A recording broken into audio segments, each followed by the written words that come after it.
a non-native doctor Amama, in the person of Mighty Thunder, Nteja Bogo, Odo, has gone back to school.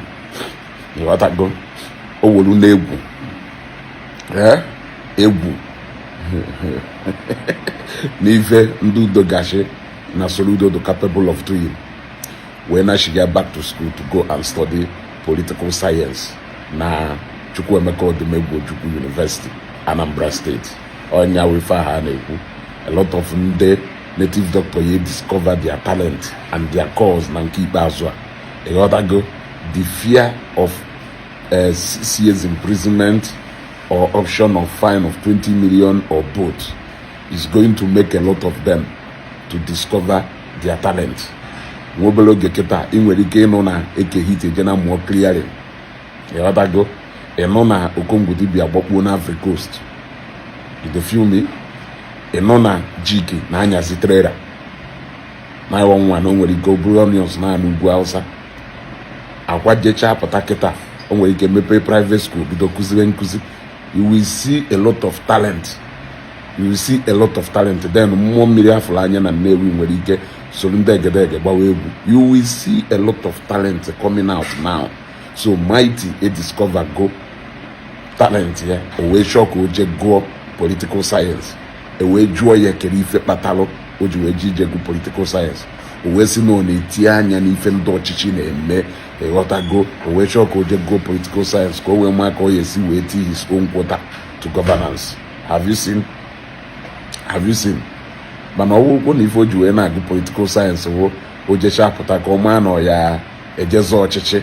Na ka o wee bata Anambra State wee chenjie iwu Soludo megolo. Na you are playing because you are aiming for a long for a long thing. So we wish him all the luck, and I hope that a lot of them will actually go back to school, because for the women need that basic foundation. They need to go back to school because illiteracy level had very high. That is why even them from 19 reading, they were able to maybe within the space of 5 years.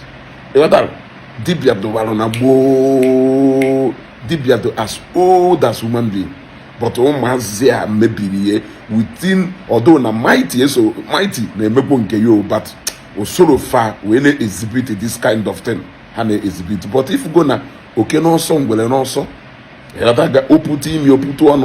and for the fact that na government will bishop of Aka, for the fact that na nemetungula haji aka kezi makala majiri, dala majiri ya no also.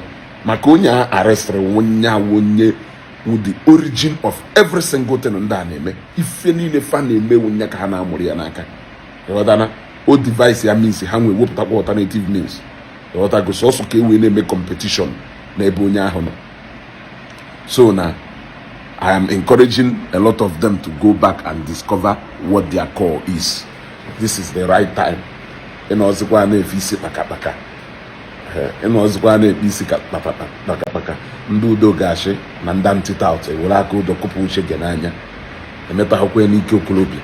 So this is just for me to tell you that now one of them, which is Mighty, has gone back to school, Chukwuemeka Odumegwu University, to go and study political science, and we are still looking out for many of them that is going to join either one productive field. Again, with carpentry work, since you can enter into it like a big man. Again, when then more we join at Delta State and Guaja, Jeguru machines, so we have put our River Janele, the mother can go. So I just say make I update you. Thank you guys for watching this video. Please subscribe on this channel, share this video and like. Thank you for watching. Drop your own thoughts on the comment section. Thank you.